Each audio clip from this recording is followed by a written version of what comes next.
Atos dos Apóstolos ou Atos do Espírito Santo, livro escrito por Lucas, diz assim a palavra de Deus: o qual, tendo recebido tal ordem, os lançou no cárcere interior e lhe segurou os pés no tronco. E perto da meia-noite, Paulo e Silas oravam e cantavam hinos a Deus, e os outros presos escutavam. E de repente sobreveio um tão grande terremoto, que os alicerces do cárcere se moveram, e logo se abriram todas as portas, e foram soltas as prisões de todos. E eu digo amém. Você está preparado para o de repente de Deus nesta noite, meu? Pode sentar dando glória a Deus. Tenha um pouco de paciência comigo, que eu aprendi que pregar é explicar o texto. Se não explicar o texto, não prego, tá certo? Tem gente aí que faz movimento, eu prego a palavra. Tenha cuidado comigo, tá certo? Eu sou bem diferente. Queridos, o texto que nós lemos, ele foi escrito por Lucas. Quem lê Atos dos Apóstolos vai entender que é a jornada da igreja primitiva. E quando você lê Lucas capítulo de número 24 e versículo de número 49, Jesus vai dar uma promessa à igreja: eis que vos dou a promessa do meu Pai, ficai-vos em Jerusalém, até que do alto sejais revestidos de poder.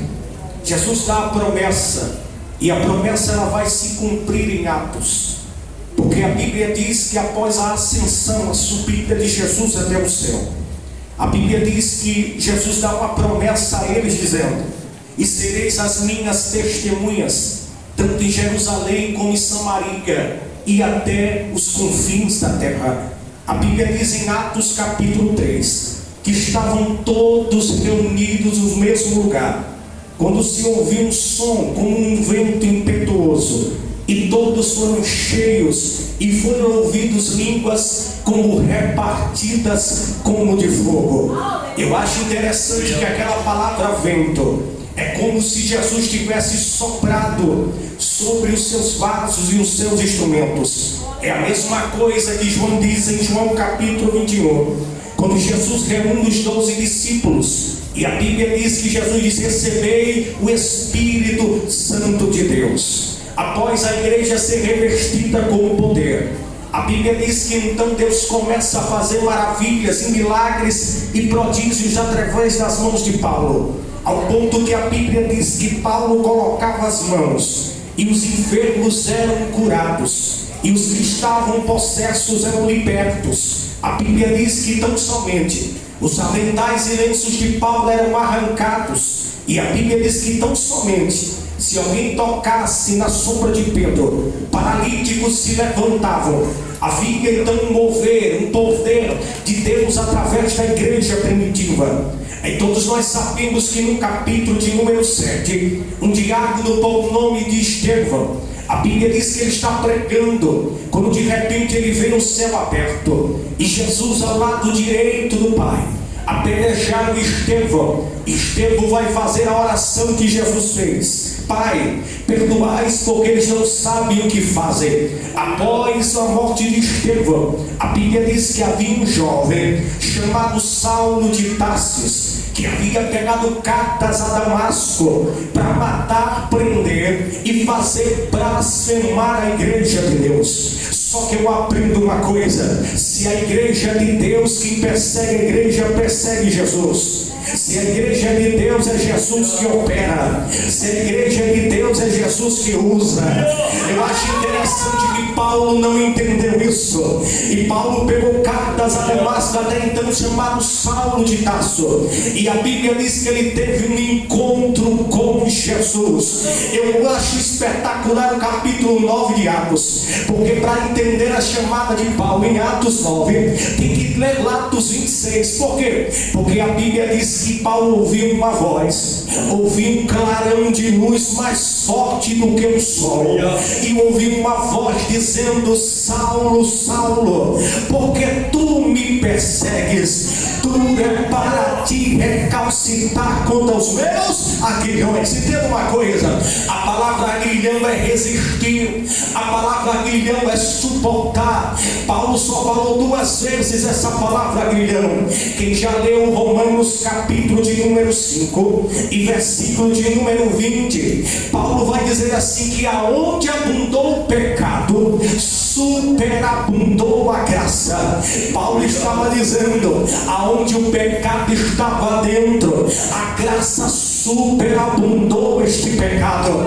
A Bíblia diz que após este encontro, e eu acho interessante que existem algumas marcas do homem e da mulher que Deus usa. A primeira marca de um homem que a mulher que Deus usa é preciso ter um encontro com Jesus. A segunda marca de um homem que Deus usa, ele precisa ter um encontro, um lugar fixo aonde se possa encontrar ele. A Bíblia diz que Paulo, após ficar cego, ele vai até a rua. Deus manda chamar um diácono por nome de Ananias e ir até a rua chamada direita, na casa de Judas. E a Bíblia diz que quando ele chegará, ele encontra o irmão Saulo que estava cego. A terceira marca de um homem que Deus e uma mulher usa tem que ser cheio do Espírito Santo de Deus. Quem aqui crê nisso nesta noite? Após este encontro de Paulo com Jesus, nós temos que entender que Deus começou a fazer maravilhas e prodígios. Mas eu quero me adiantar no capítulo de número 16. Quem já leu o capítulo de número 16 vai entender que tudo começa quando Paulo vai separar um jovem por nome de Timóteo, a obra missionária. E a Bíblia diz que esse jovem tinha uma mãe por nome de Eunice e a sua avó por nome de Lloyd, e dava bom testemunho aos irmãos em Lista. Paulo separa aquele jovem para a obra missionária. Só que a Bíblia vai dizer que Paulo vai recomendar a ele 2 cartas ao jovem Timóteo. Timóteo tinha alguns problemas, ele não confiava no dom que Deus havia dado a ele. Pelas exposições de mãos, Timóteo era um pouco envergonhado. Só que Paulo vai dar um conselho a Timóteo dizendo: ninguém despreze a tua mocidade. Paulo vai dizer assim: aquele que me irrita não se embaraça com nenhum negócio dessa vida, a fim de alegrar aquele que eu alistou. Paulo vai dizer: eu combati o bom combate, eu guardei a carreira, mas guardei a fé. Paulo recomenda muitas recomendações àquele jovem. Após Paulo separar Timóteo para a obra missionária, a Bíblia diz que Paulo sai dali e vai para uma cidade de Troade chamada Filipos. E quando Paulo vai até aquela cidade, Paulo vai encontrar uma mulher por nome de Lídia, da cidade de Tiatira. A Bíblia diz que Lídia era vendedora de púrpura. Eu já vi pessoas pregarem dizendo que púrpura era cosmético. Não pregue isso. A Bíblia diz que ela vendia púrpura. Púrpura era um tecido que era vermelho e ela vendia para aquela ocasião em Tiatira. Eles estavam na hora da oração e a Bíblia diz que Lídia constrangeu Paulo e Silas a orarem na sua casa. Após a hora da oração, a Bíblia diz que eles vão ter um encontro com uma menina que tinha espírito de adivinhação e que dava muito lucro aos seus senhores. E por diversas vezes elas diziam que Paulo e Silas eram homens de Deus. Na mesma hora, Paulo repreendeu aquele demônio, aquele espírito de adivinhação daquela menina, e a partir dali eles foram presos. E aqui é o texto que nós lemos nesta noite. A Bíblia diz que eles estavam amarrados com os pés no tronco, e o que me chama a atenção é que a acusação para Paulo e Silas estar preso foi tão somente por ter feito uma boa ação, de ter expulsado o espírito de adivinhação daquela menina.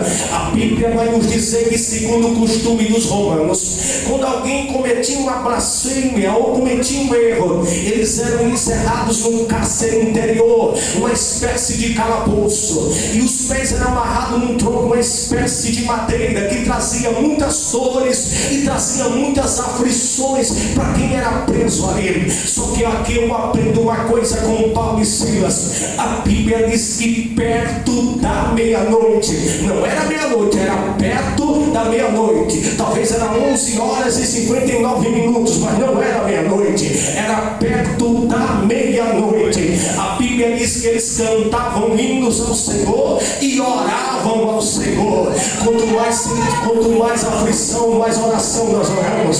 Quanto mais sofrimento, mais adoração nós adoramos.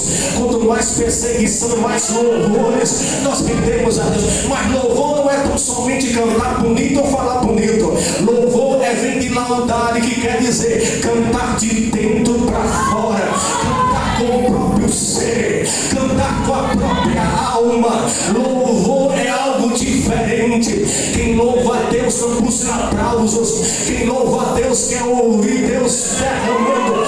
Existe uma lei e essa lei não pode ser mudada. A lei é essa: toda ação rege uma reação. A sua ação agora é da glória, e a ação de Deus é derramar poder. Enquanto tu dá glória, Deus derrama poder. Enquanto tu louva, Deus cura.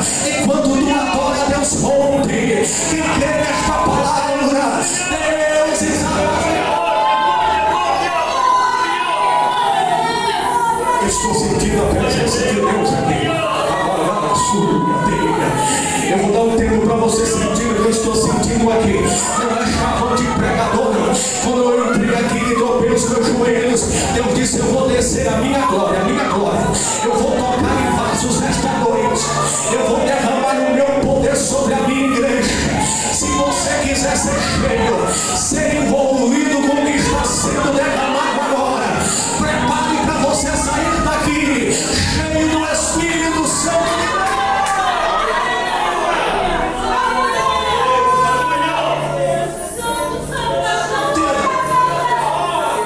Vai ficar bom isso aqui. Eles estão presos. Isso é uma meia-noite. Só que eu gosto do de repente de Deus. Tu já prestou atenção que as coisas de Deus é toda ao contrária às nossas? Tem gente que acha que é como ela quer, como Deus quer. E tem gente que quer entender Deus. Eu não consigo entender Deus. Paulo diz uma coisa em Romanos 11 que me chama a atenção. Ele diz assim, ó: quem pode entender a mente do Senhor? Quem foi o seu conselheiro? Quem foi que primeiro pediu conselho a ele para depois ele dar conselho? Aí Paulo termina dizendo: porque dele, por ele e para ele são todas as coisas. Glória, pois, a ele eternamente. Mas você vai entender o versículo melhor. Porque dele, ele é a fonte de todas as coisas. Por ele é o meio de todas as coisas. E para ele é o final de todas as coisas. Não tem para ninguém, é só dar Jesus. Jesus é a fonte de todas as coisas. Perto da meia-noite, de repente sobreveio um grande terremoto. Repita comigo: terremoto. Mas não era qualquer terremoto. Alguém pode dizer: mas terremoto é terremoto. Terremoto é um fenômeno da natureza, mas eu não comprovo a você que esse terremoto não era qualquer terremoto. Quer ver? Esse terremoto veio no cárcere para três coisas. Porque o terremoto, quando vem, ele vem para destruir, devastar e matar. Esse aqui não matou ninguém. Esse terremoto aqui veio para fazer três coisas. Quantas coisas? Três. A Bíblia diz que eles estavam cantando e adorando ao Senhor. Quando de repente os alicerces do cárcere começaram a se tremer. A primeira coisa é que quando vem um terremoto da parte de Deus, é para sacolejar você mesmo, é para movimentar você, é para acordar você que Deus quer falar alguma coisa. A segundo propósito desse terremoto foi para quebrar grilhões. Deus vai quebrar cadeias, correntes, o arco do forte, o laço do passarinheiro, as ferramentas preparadas do diabo.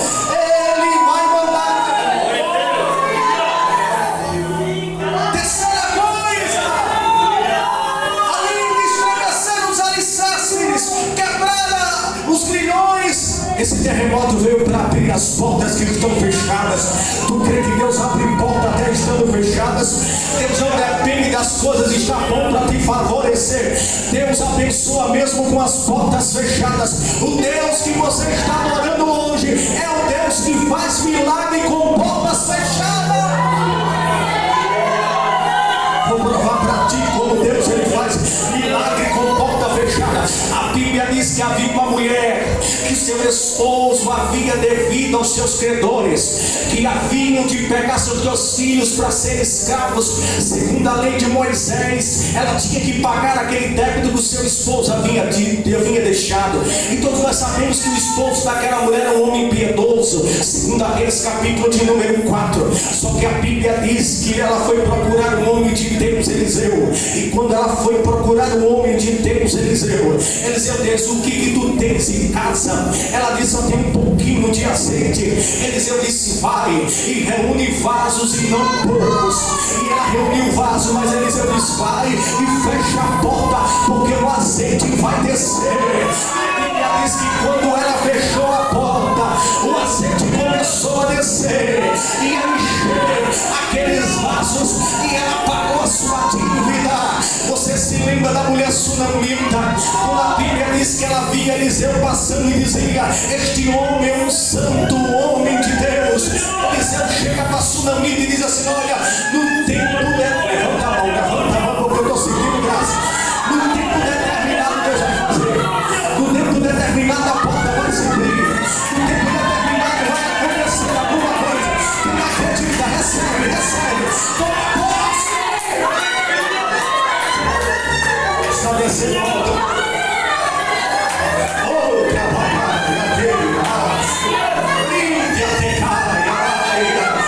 do tempo determinado.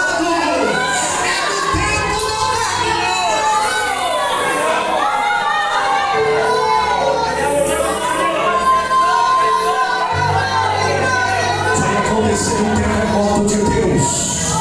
Mas esse terremoto é na área espiritual.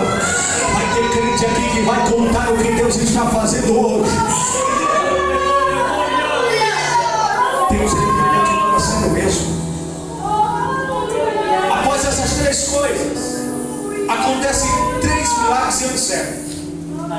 Após o terremoto, veio de repente de Deus o terremoto balançar os alicerces, quebrar grilhões, abrir portas.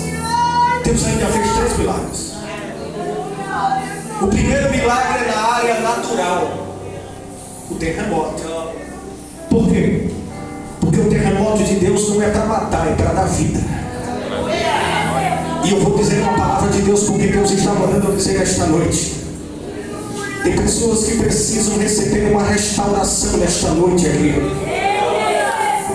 Eu me lembro que sexta-feira nós estávamos orando ali no Pocinho, de ter um trabalho de oração.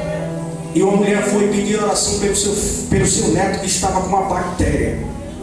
E o médico mandou tomar até injeções. Eu disse: nós vamos orar. Mas o Deus que curou o centurião é o Deus que dá uma ordem e cura lá onde ele estiver. Ele ligou para mim hoje dizendo que o médico fez o exame e não achou bactéria nenhuma, porque Deus continua sendo o mesmo.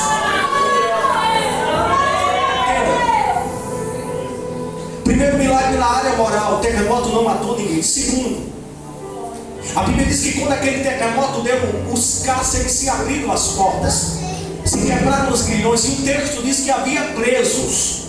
Só não me pergunte quantos, porque a Bíblia não diz, mas havia presos. Havia presos e aparece um carcereiro. O que é um carcereiro? O carcereiro é um alto oficial de Roma, um agente penitenciário de hoje. O carcereiro ele era encarregado de tomar conta dos presos. Qualquer coisa que acontecesse com aqueles presos, aquele carcereiro tinha que tomar conta deles e ia ter que pagar um preço. A Bíblia diz que quando as portas se abriram, os grilhões se quebraram. A Bíblia diz que os presos não fugiram. A pergunta é: tu já viu preso com porta aberta não fugir? Tu já viu preso tendo a oportunidade de correr e dizer: perna para quem te quer? O ano passado eu fui em Ocaçuz pregar lá. E quando eu cheguei em Ocaçuz, eu me deparei com um cenário sombrio. Aquelas muralhas, os cachorros parecem uns ursos. os homens fortemente armados. E eu me deparei com um jovem, e ele dizia: eu quero tão somente uma rebelião, eu quero fugir deste lugar. Eu dei um sorriso para ele e disse: moço, tu não sabe o que tu está escondendo, porque existem duas prisões que estão te prendendo, uma prisão física e uma prisão espiritual. E ele disse: pois eu quero ficar livre das duas, tanto da física como da espiritual. Eu disse: eu vou lhe dar uma palavra. No capítulo 8 de João, versículo 32 e 36 diz assim: e conhecereis a verdade, e a verdade vos libertará. Pois se o Filho do Homem vos libertar, verdadeiramente sereis livres. Eu disse: toma posse dessa palavra, porque Deus quebra hoje os grilhões e as cadeias espirituais que te prendem. E quando deu outra não, 6 meses depois, alvorada e soltura, o camarada está pregando que é uma beleza, porque quando Deus liberta, Deus liberta. Existe um milagre moral, e esse milagre moral é chamado de metanoia. Você sabe o que é metanoia? Mudança de caráter, mudança de comportamento. Aleluia! Metanoia é novo nascimento. Metanoia é o que Romanos diz: não se conformeis com este mundo, mas transformai-vos pela renovação do vosso próprio entendimento, porque a vontade de Deus é boa, perfeita e agradável. Deus vai fazer um milagre moral em alguém da tua família, em alguém do teu bairro, porque só Deus, Ele pode fazer um milagre na área moral.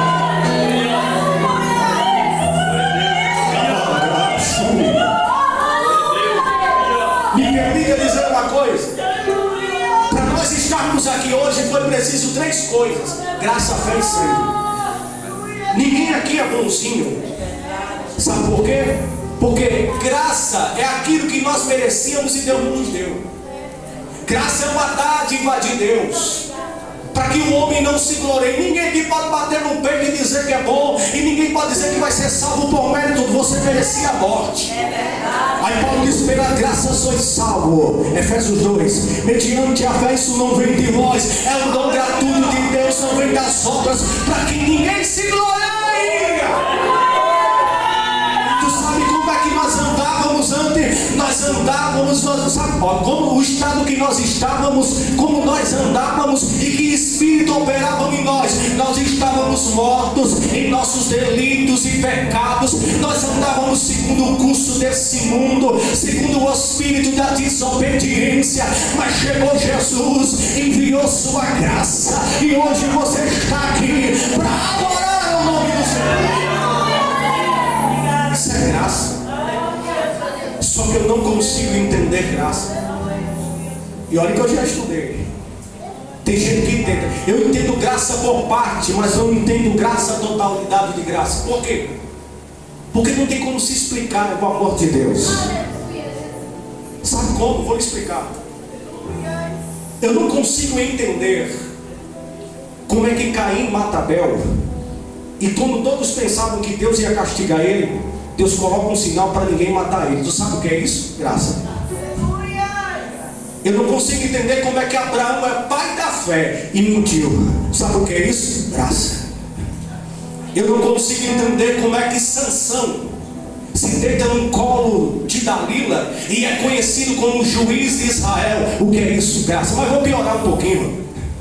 Eu não consigo entender como é que um homem cobiça uma mulher, adultera e mata o esposo dela, e é um homem segundo o coração de Deus. Sabe quem é Davi? Sabe o que é isso? Graça. Vou piorar mais um pouquinho. Eu não sei, eu não consigo entender a graça. Como é que Pedro nega Jesus 3 vezes, mas a primeira vez que Pedro abre a boca, depois que nega Jesus, 3.000 almas aceitam a Jesus como Salvador. Deixa eu piorar. Eu não consigo entender como é que um ladrão faz tudo errado, mas no último momento da vida de Senhor, lembra-te de mim quando entrares no teu reino. Hoje estarás comigo no paraíso. Levanta a tua mão, porque tu estás aqui é pela graça. A graça te salva, a graça te enche, a graça te alimenta, a graça te sustenta.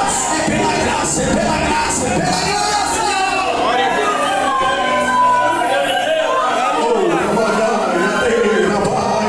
Vocês estão sentindo graça aqui, pastor? nos corações. É graça, graça. A graça de Deus te envolve. A graça de Deus te enche.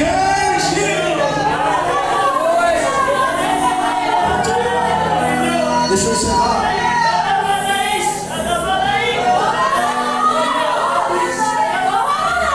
Deus está em nosso meio.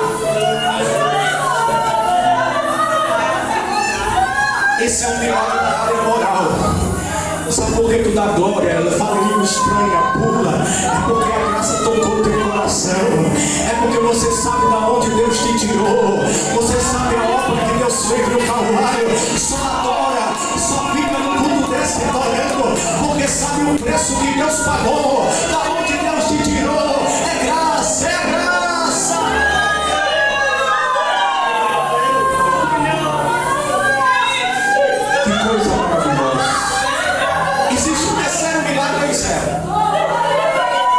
Natural, moral e espiritual. Os preços não fugiram, porque houve um mover de Deus no coração daqueles preços. Mas o carcereiro tentou se matar. Aí Paulo disse: não faça isso não, porque todos nós aqui estamos. Aquilo constrangeu ele. Ele disse assim: o que eu faço para ser salvo? Que pergunta maravilhosa. O que eu faço para ser salvo? Aí Paulo diz na hora: crer no Senhor Jesus Cristo e será salvo tu e a tua casa. Não precisa de nenhum mérito, não precisa pagar penitência, não precisa comprar, é só crer, acreditar, entregar a vida a Jesus. Eu acho interessante que a pergunta do carcereiro é a pergunta que o mundo pergunta: como eu faço para ser salvo? Eu acho interessante é como o príncipe jovem e rico vai até Jesus. Ele procura a pessoa certa, ele faz a pergunta certa, mas volta decepcionado para casa. Tu já pensou? Tu chegar para Jesus, perguntar a pergunta certa, a pessoa certa, e voltar triste para casa? Foi o jovem rico. Ele chega diante de Jesus e diz: o que eu faço para herdar a vida eterna? Jesus diz: faz o seguinte, tu conheces os mandamentos? Conheço, desde a minha infância. Ele disse: mas ainda, porém, te falta uma coisa: vende tudo que tu tens e dás aos pobres. Foi cantado aqui, Coríntios capítulo 3. Tem pessoas que acham que o dom de Coríntios 13, que diz que o amor é um dom, mas é uma característica de Cristo em nós. E eu aprendi que todo crente, ele é como o fruto do Espírito na sua totalidade. É um fruto que tem vários aspectos: bondade, benignidade, temperança. Esse é o aspecto do fruto do Espírito. Eu acho interessante que Paulo começa a dizer as características de Cristo em Coríntios 13. Ainda que eu falasse a língua dos homens e dos anjos, mas se não tivesse amor, eu nada. Sabe que amor é esse? É Cristo. Como me prova? João 4 diz assim: Deus é Deus. Paulo está falando no capítulo 13, continuando falando as características de Cristo. Eu posso falar a língua dos homens, dos anjos, mas se não tiver Ele, nada seria. Eu posso fazer sacrifício de queimar o meu corpo, jogar as minhas cinzas ao mar, eu nada seria. Eu posso pegar os meus bens e distribuir aos pobres, mas se não tivesse amor, eu nada seria. Aí eu acho interessante que Paulo vai dizer o amor sacrificial de Cristo. Você sabia que o amor de Cristo, o amor de Deus é sacrificial? Ninguém aqui venha com essa não, que ninguém aqui tem coragem de dar a vida por mim e por nenhuma pessoa. Por quê? Porque o amor de Deus é sacrificial. Aí Paulo vai dizer: eu vou mostrar algo mais excelente ainda. O quê? Vou mostrar o amor de Jesus. Porque o amor de Cristo tudo suporta, tudo crê, não busca os seus próprios interesses. Aí Paulo diz: olha, deixa de ser menino. Quando eu era menino, falava com menino, mas quando eu deixei as coisas de menino, eu passei agora a ser homem e estudar as coisas do Espírito.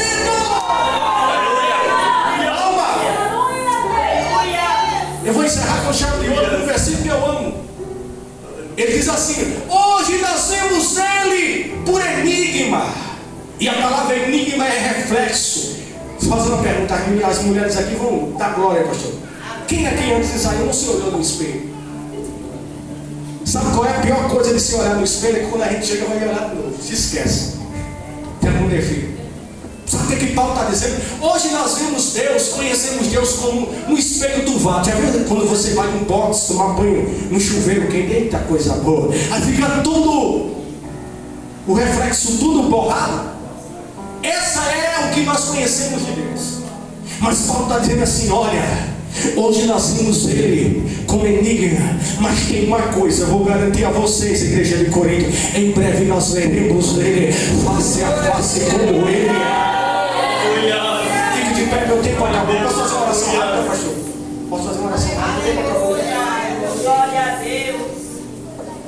Volte para casa hoje crendo que haverá o de repente de Deus, que o terremoto de Deus vai acontecer para balançar os teus alicerces, para quebrar os grilhões e abrir as portas que estão fechadas. Eu vou fazer uma simples oração e entregar o microfone às horas de fogo. Feche seus olhos. Pai, eu quero te agradecer nesta noite, esta rica oportunidade de estarmos em tua casa, pelo teu povo que está aqui reunido. Mas eu creio, Jesus, que tu estás aqui em nosso meio e que estás operando, Senhor, no coração de pessoas aqui. Meu Deus, esta palavra não foi em vão. E que neste momento os alicerces do cárcere estão se tremendo. Eu creio, Jesus, que nesta noite grilhões estão sendo quebrados. Eu creio que portas estão sendo abertas, ferrolhos, pontas de bronze, correntes estão sendo despedaçadas. Que algo do céu sobrenatural está acontecendo na área física e espiritual.